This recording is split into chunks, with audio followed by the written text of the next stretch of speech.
খুব সহজ পদ্ধতিতে চিংড়ি পোলাওয়ের রেসিপি নিয়ে চলে এসেছি। ভিডিওটা স্বাভাবিকভাবেই একটু বড় হবে, তোমরা কিন্তু শেষ অবধি থাকবে। আমি একটু আলু ভেজে নিলাম, তার সাথে মাছও ভেজে নেব। সর্ষের তেলেই করছি। মাছ এবং আলুতে কিন্তু আমি কোনো রকম নুন হলুদ অ্যাড করিনি, নর্মালি ভেজে নিচ্ছি, কারণ পরে নুন হলুদ যখন অ্যাড করব তখন এগুলোর মধ্যে মিশে যায়, অসুবিধা হয় না। প্রথমেই তেলটা আমি একটু বেশি নিয়ে নিয়েছি, কারণ সেই তেলেই আলু ভাজা হয়েছে, মাছ ভাজা হয়েছে, এবং সেই তেলের মধ্যে একটু গোটা গরম মশলা ফোড়ন দিয়ে পেঁয়াজও ভেজে নেব। পেঁয়াজটা বেশ লাল লাল করে ভাজবে। আর তারপরে আমি একটু চিনি অ্যাড করব, কারণ চিংড়ি পোলাও একটু মিষ্টি মিষ্টি না হলে ভালো লাগে না। তো এই সময় অ্যাড করলে কালারটাও বেশ ভালো আসে।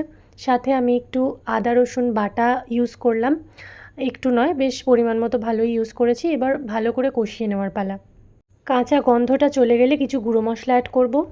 অ্যাড করলাম লঙ্কার গুঁড়ো, জিরে গুঁড়ো, ধনে গুঁড়ো, গরম মশলা গুঁড়ো, এছাড়া নুন হলুদ তো আছেই।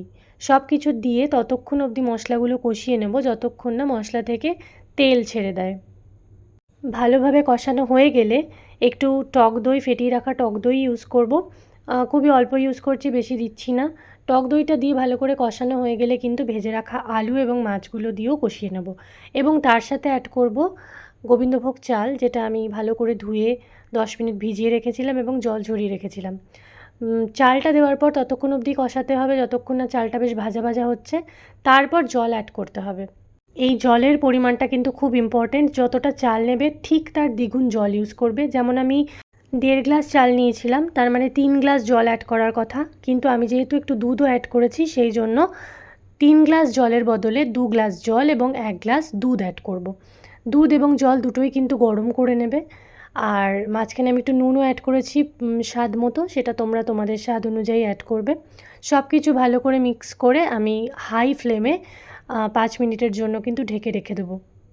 মাঝখানে যখন একটু ফুটে উঠবে সেই সময় কিছু চেরা কাঁচা লঙ্কা অ্যাড করবে, এতে ফ্লেভারটা খুব ভালো আসে, এবং ভালো করে সবটা একসাথে মিশিয়ে দেবে।